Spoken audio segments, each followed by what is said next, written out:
नमस्कार. मी शिल्पा साम संजीवनीमध्ये आपल्या सर्वांचं मनपूर्वक स्वागत करते. आपली मुलं वयात येतात ना, तेव्हा सतत आरशामध्ये बघत असतात. मग कधीतरी त्यांच्या चेहऱ्यावरती एखादा पिंपल्स येतो. तो एखाद्या पिंपल्सकडे दुर्लक्ष केलं जातं. मग हळूहळू अख्खा चेहरा त्या पिंपल्सनी भरायला लागतो.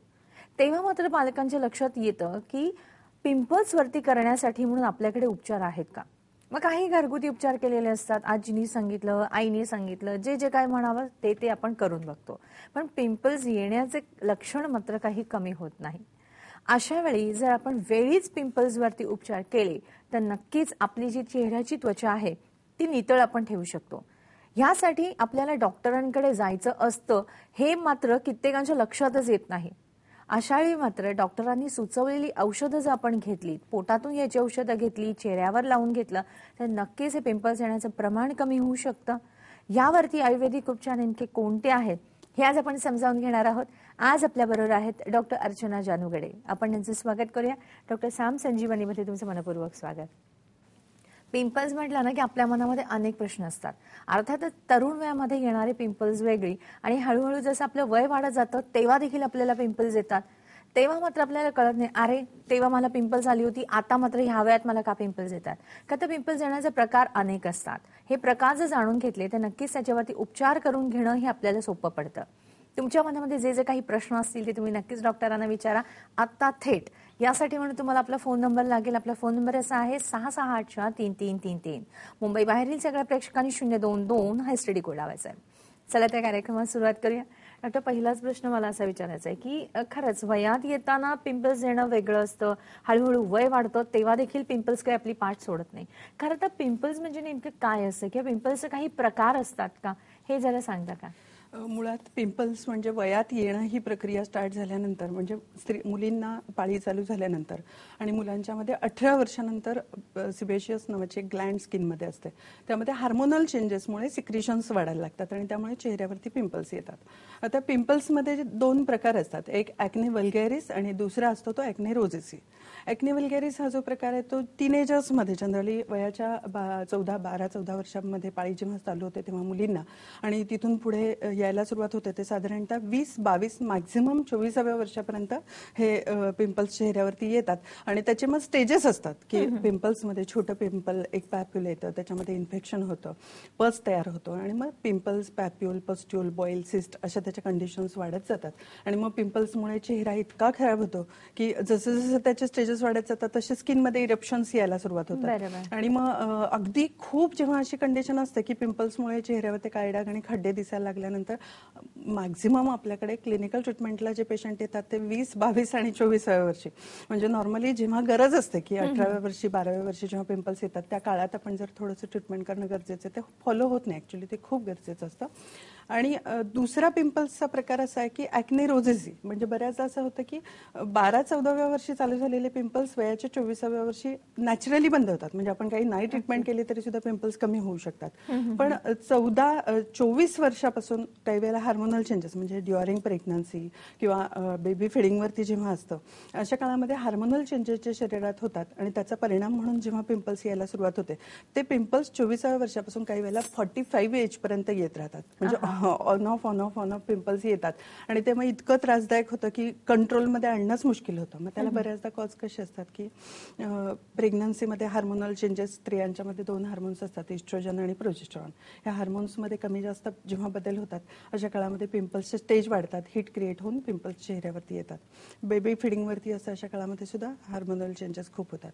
युटेराईन फायब्रॉइड किंवा हार्मोनल पाळी रेग्युलर होणं हा पण प्रकार बऱ्याचदा स्त्रियांच्यामध्ये दिसतो आणि त्याच्यामध्ये मुळे सुद्धा पिंपल्स खूप जास्त येतात. खरं तर म्हणजे पिंपल्सचे प्रकार जर आपण जाणून घेतले तर त्याच्यावरती उपचार करणं शक्य असतं. पण मॅडम असं बघायला गेलं की तरुण वयात तुम्ही म्हटलं की चेहऱ्यावरती पिंपल्स येतातच कारण आपल्या शरीरातले हार्मोनल्स बदल असतात. पण अशी काही अजून कारणं आहेत का जेणेकरून पिंपल्स आपल्या चेहऱ्यावरती जास्तीत जास्त प्रमाणात यायला लागतात. सगळ्यात आता आपण सांगितलं की महत्वाचं कॉज झालं की टीनेजर्समध्ये हार्मोनल चेंजेस किंवा एक्नेरोसिस ही पण कंडिशन असते की जे हार्मोन्स हे सगळ्यात महत्वाचं कॉज आहे की ज्यामुळे पिंपल्स येतात. पण अनेक कारणं आहेत पिंपल्ससाठी. त्यामध्ये महत्वाचं कॉज एकच असतं की केसांमध्ये होणाऱ्या डॅन्ड्रफ. शरीरामध्ये पित्तामुळे उष्णता खूप जास्त वाढते. पित्त प्रमाणापेक्षा जास्त वाढल्यानंतर स्किन ड्राय होणं ही प्रक्रिया खूप जास्त होते.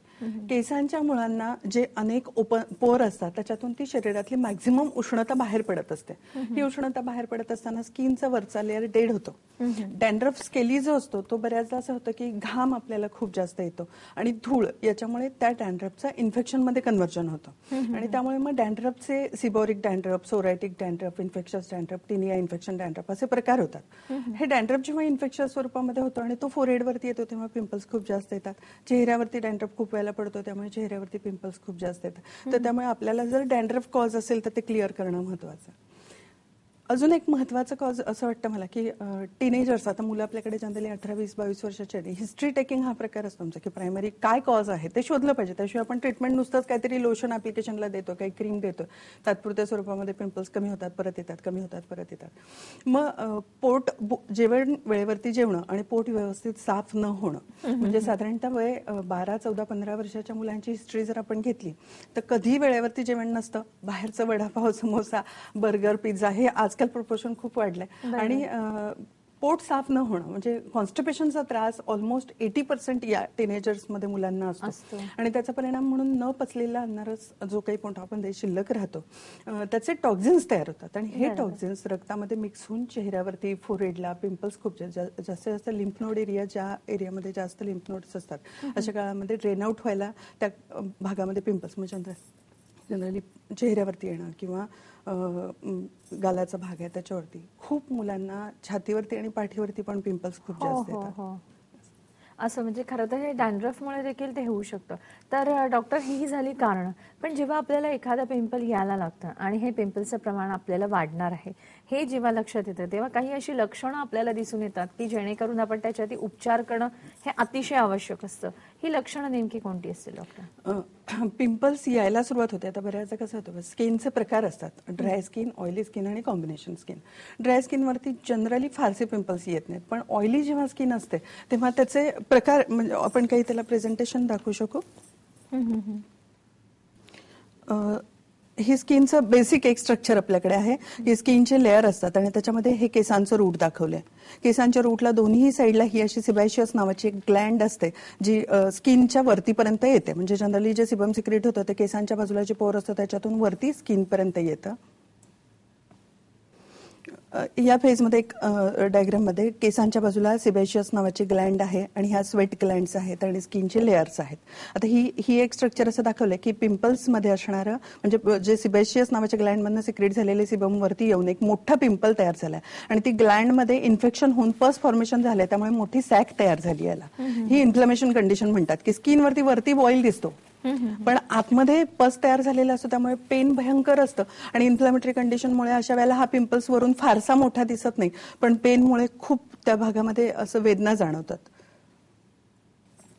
आता ही पिंपल्सची एक स्टेज आहे की सिबेशियस ग्लँडमधनं सिक्रेट झालेले सिबम स्किनच्या वरती येतात तेव्हा हवेच्या संपर्कात आल्यामुळे त्याचं ब्लॅक हेडमध्ये व्हाईट हेड प्रायमरी असतो. हवेमुळे त्याचं काळ्या रंगात रूपांतर होतं ज्याला ब्लॅक हेड म्हणतात. त्यानंतर इन्फेक्शन, बॅक्टेरियल इन्फेक्शनमुळे त्याच्यामध्ये एक पिंपल्स फॉर्मेशन होतं. पिंपल्समध्ये पस तयार होतो आणि तो डीप पर्यंत जातो. त्यामध्ये सिस्ट एक सॅक तयार होते आणि त्याच्यामुळे मग सिस्टिक कंडिशन होते आणि मग पिंपल्सची स्टेज वाढतात. नक्कीच. खरं तर हे जे पिंपल्स आपण बघितले तर नक्कीच आपल्या लक्षात येईल की आपण वेळी जर पिंपल्सवरती उपचार केले तर नक्कीच ते आपल्याला फायदेशीर ठरू शकतं. डॉक्टरांकडून माहिती करून घेण्यापूर्वी आपण कार्यक्रमाचा पहिला फोन घेतोय. सोनाली आपल्याशी बोलतायत संगमनेरहून. हॅलो, नमस्कार. नमस्कार मॅडम. नमस्कार, बोला.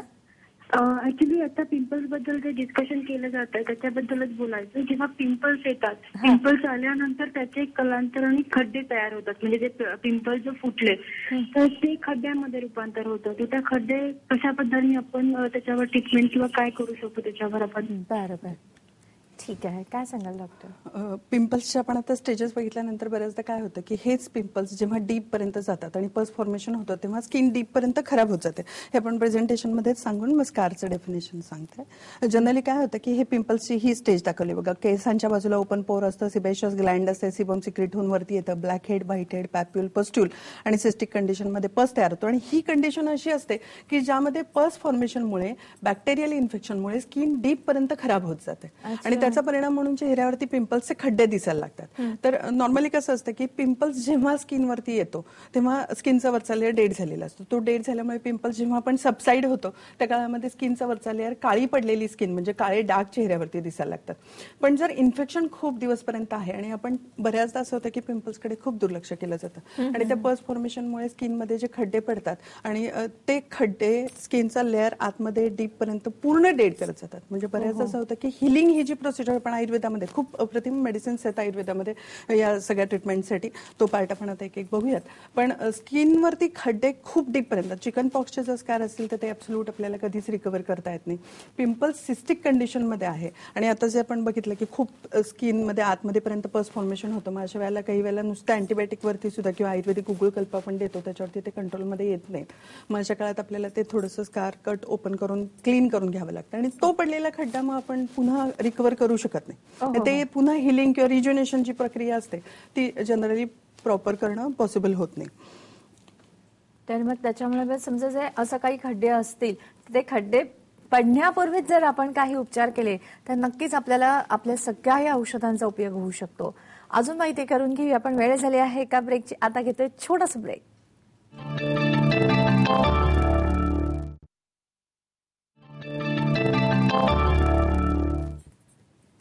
ब्रेकनंतर पुन्हा एकदा आपल्या सर्वांचं मनपूर्वक स्वागत. आज आपण माहिती करून घेत आहोत पिंपल्स बद्दल. पिंपल्स म्हटलं ना की आपल्या मनामध्ये अनेक प्रश्न निर्माण होतातच होतात. पिंपल्स आली नाही अशी आपल्याला व्यक्ती सांभाळणं म्हणजे दुर्मिळच आहे. खरं तर या पिंपल्ससाठी आयुर्वेदिक उपचार नेमके किती उपयोगी ठरतात आणि ते सुद्धा वेळीच जर केले तर नक्कीच आपल्याला खूप फायदा होतो, हे आज आपल्याला समजावून सांगत आहेत डॉक्टर अर्चना जानोगडे. डॉक्टर या क्षेत्रामध्ये जवळजवळ 18 वर्ष आहेत आणि त्या एक पंचकर्म स्पेशलिस्ट म्हणून काम पाहतात. खरं तर आयुर्वेदिक पंचकर्माचा उपयोग आपल्याला किती होतो हे आपण वेळोवेळी जाणून घेतच आहोत. डॉक्टरांची दादर, ठाणे, वाशी, पनवेल, पुणे येथे क्लिनिक्स आहेत. तुमच्या मनामध्ये जे जे काही प्रश्न असतील ते तुम्ही नक्कीच विचारा. ब्रेकवर जाण्यापूर्वी सोनाली यांनी जो प्रश्न विचारला होता आणि तो अतिशय महत्वाचा होता की डॉक्टर जेव्हा आपण हे पिंपल्स पाहिले, पिंपल्स आतमध्ये डीप पर्यंत जातात, त्याचा आपल्या चेहऱ्यावरती स्कार येतो, डाग येतो, पण हा डाग काही क्लिनिकली ट्रीटमेंट केल्याशिवाय जात नाही. पण मग घरगुती उपाय जर आपण काही करत असतो आणि ते जर कामी आले नाही तर क्लिनिकली कसे उपाय होतात याबद्दल जरा माहिती सांगा ना. नॉर्मली कसं होतं की पिंपल्स ॲक्ने कंडिशन ज्याला म्हणतात की छोटेसे पॅप्युल चेहऱ्यावरती येतात आणि अशा काळामध्ये फार कमी पेशंट क्लिनिकल ट्रीटमेंटला येतात. आपण जेव्हा पण पिंपल्स त्याच्या कंडिशन्स वाढत जातात आणि पॅप्युल, पस्ट्यूल, बॉईल कंडिशन आणि चेहऱ्यावरती खूप सारे पिंपल्स असतात अशा काळामध्ये मग पेशंट आपल्याकडे क्लिनिकली येतात. तर नॉर्मली कसं असतं की पिंपल्स चेहऱ्यावरती आहे म्हणजे बॅक्टेरियल इन्फेक्शन आहे. मग अशा काळामध्ये आपण काही आयुर्वेदिक गुगळकल्पांचा वापर करतो. आयुर्वेदिक गुगळकल्प अँटीबायोटिक सारखी ऍक्ट होतात. ही औषधं साधारणतः एक कोर्स असतो त्याचा, 1 महिना, 1.5 महिना, 2 महिने, 2.5 महिनेपर्यंत आयुर्वेदिक औषधं खायला दिली की ते पिंपल्स सबसाईड होतात. म्हणजे पिंपल्स क्लिअर करणं हा अवघड पार्ट नाहीये. एकदा पिंपल्स कमी झाल्यानंतर स्किनवरती जो काळा डाग पडलेला असतो तो रिकव्हर करण्यासाठी म्हणून काही वनस्पतींच्या सालींचे वापर केले जातात. म्हणजे बेसिक कन्सेप्ट असा असतो की एकदा तुम्ही पिंपल्स क्लिअर केले की वरचा जो काळा भाग आहे म्हणजे ती स्किन डेड झालेली आहे. डेड झालेली स्किन आपल्याला रिमूव्ह करायची असते तेव्हा काही वनस्पतींची लेप, त्यामध्ये अक्रोड साल, अर्जुन साल, संत्रा साल, त्रिफळा, हरडा अशा अनेक साली आहेत की ज्या 18 वनस्पतींच्या साली चेहऱ्यावरती काही आपण जेल, क्रीम, ऑइल्स अनेक प्रकारच्या आयुर्वेदिक मेडिसिन्स अशा वापरून ते ऍप्लिकेशन केलं जातं. स्टीमिंगच्या प्रोसिजर वापरून ब्रशिंग यूज केलं जातं, म्हणजे मशीन ट्रीटमेंट केलं जातात की ज्याच्यामुळे स्किनचा वरचा डेड झालेला लेअर आहे तो रिमूव्ह व्हावा. एकदा काळे डाग निघून गेले की ओपन पोर आणि सुपरफिशियल स्कार हा जो प्रकार आहे की पिंपल्सचे खड्डे आणि जनरली टीनेजर्समध्ये मायनर पॅप्युल, पस्ट्यूल कंडिशन पर्यंत जे असतात ते पिंपल्समध्ये आलेले छोटे स्कार आहेत ते हील करणं हे फार मोठं अवघड काम नसतं. मग त्याला आपण हिलिंगसाठी म्हणून आयुर्वेदामध्ये जात्यादी, राळ नावाच्या काही वनस्पती आहेत त्याच्यापासून बनवलेल्या क्रीम्स आहेत आपल्याकडे ज्या आपण बनवल्या जातात जातात क्लिनिकली आपल्याला फॅक्टरीमध्ये. तर या क्रीममध्ये गुलाब पाकळ्या, कमळ पाकळ्या, चंदनाचा वापर केला जातो. 7 प्रकारच्या हळदीचे खंड वापरले जातात. म्हणजे जनरली हळदी ही उष्ण असते, पण हळदी ही स्किन ब्राईट करायला खूप उपयोगी पडते. मग हळद जर आपण वापरली तर बऱ्याचदा आपण बघतो की मुली लग्नाच्या एजच्या मुलींच्या मध्ये हळद डायरेक्ट तोंडावरती ऍप्लिकेशन करतात आणि मग पिंपल्स अजून वाढलेले पण दिसतात, कारण हळदी उष्ण असते तशी.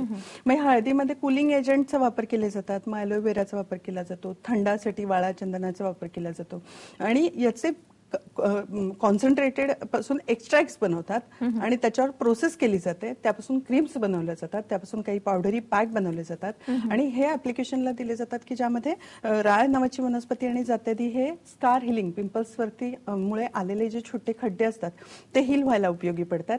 कुंकुमादी तेल हा जो प्रकार आहे तो पण जनरली ब्राईटनेस साठी खूप चांगली मदत करतो, तर याचाही वापर केला जातो या क्रीम्स एक्स्ट्रॅक्ट्स आपण बनवतो. आणि मग हिलिंग साधारणतः प्रायमरी 1-2-2.5 महिन्यामध्ये पिंपल्स कमी झाले की काळ्या डागांसाठी स्किन एक्सेसिव्ह ड्राय करण्यासाठी म्हणून ग्रीन ॲपलचे काही फेस वॉश वापरले जातात. सालींची लेप लावून स्किनवरचा लेअर रिमूव्ह झाला की हिलिंगसाठी 2.5 महिन्यानंतर सुरुवात होते. एकदा स्कार हिलिंग नंतर स्किन आता एकदा वरचा लेअर रिमूव्ह झाला की नवीन सेल फॉर्मेशन म्हणजे रिज्युनेशन ही प्रक्रिया खूप इम्पॉर्टंट असते. मागच्या काळामध्ये हळदीच्या खंडांपासून बनवलेले ग्रॅन्युल, ज्याला फेअरनेस ग्रॅन्युल्स म्हणतो आम्ही, तर हे स्पेसिफिक बनवले जातात की जे कंटेंट आपण क्रीम मध्ये लोकली ऍप्लिकेशनला देतो, वरून तुम्ही किती क्लिन्झिंग केलं तरी तात्पुरत्या स्वरूपामध्ये पिंपल्स क्लिअर होतात आणि पुन्हा फॉर्मेशन ही प्रक्रिया चालूच राहते. म्हणून मग पोटातून खाण्यासाठी हे ग्रॅन्युल, फेअरनेस ग्रॅन्युल दिले जातात की ज्यामध्ये हळदी, गुलाब पाकळ्या, कमळ पाकळ्या, चंदन, केशर, वाळा वगैरे टाकून आणि हे दुधात टाकून पिलं की संत्रा साला ॲज अ ब्लिचिंग एजंट म्हणून ऍक्ट होतं आणि ते ओरली खायला दिलं तर त्यामुळे रक्तातून स्किन तयार होताना रिजोनेशन या प्रक्रियेमध्ये त्याची खूप चांगली हेल्प होते. खरं तर ह्या अतिशय महत्वाच्या गोष्टी असतात आणि हे जर आपण तज्ज्ञांकडनं करवून घेतलं तरच याचा आपल्याला व्यवस्थित उपयोग होऊ शकतो. कारण हे सगळं जसं ते प्रोसेस्ड होऊन आपण त्याच्यावरती काम करत असतो. डॉक्टरांकडे माहिती करून घ्या. एक फोन घेतोय, ज्योती आपल्याशी बोलतात लातूरहून. हॅलो, नमस्कार. हा, नमस्कार मॅडम. नमस्कार, बोला. बोलते लातूर. माझे वय 23 वर्ष आहे आणि माझी स्किनचे टाईप ऑइली आहे आणि चेहऱ्यावर असे थोडे पिंपल्स आहेत आणि ते ज्यावेळेस आपण पिरियड येतो त्यावेळेस माझ्या चेहऱ्यावर पिंपल्स येतात. बरोबर. आणि ते नंतर 15-20 दिवस राहतात आणि नंतर काळे डाग पडतात चेहऱ्यावर. बरोबर. तर मॅडम याच्यासाठी मला काय करता येईल? बघा, तुमच्या प्रश्नांचंच उत्तर आता आपण जाणून घेतो, तो आता सविस्तररित्या अजून जाणून घेऊया.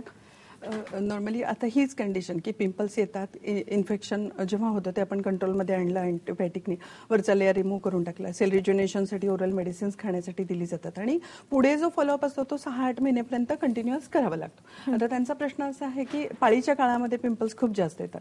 तर नॉर्मली कसं होतं की स्त्रियांच्या मध्ये हार्मोन्स हा एक खूप मोठा आणि महत्वाचा फॅक्टर आहे की ज्यामुळे जोपर्यंत तुम्हाला पाळी व्यवस्थित येणं किंवा हार्मोन्स सेट होत नाही तोपर्यंत पिंपल्स हा प्रकार ऑन ऑफ येत राहतो. हीट क्रिएट होते तर अशा काळामध्ये पाळी जेव्हा येणार तर बऱ्याच असं म्हणतो पाळी येणार म्हटलं की 8 दिवस आधी चेहऱ्यावरती पिंपल्स यायला सुरुवात होतात.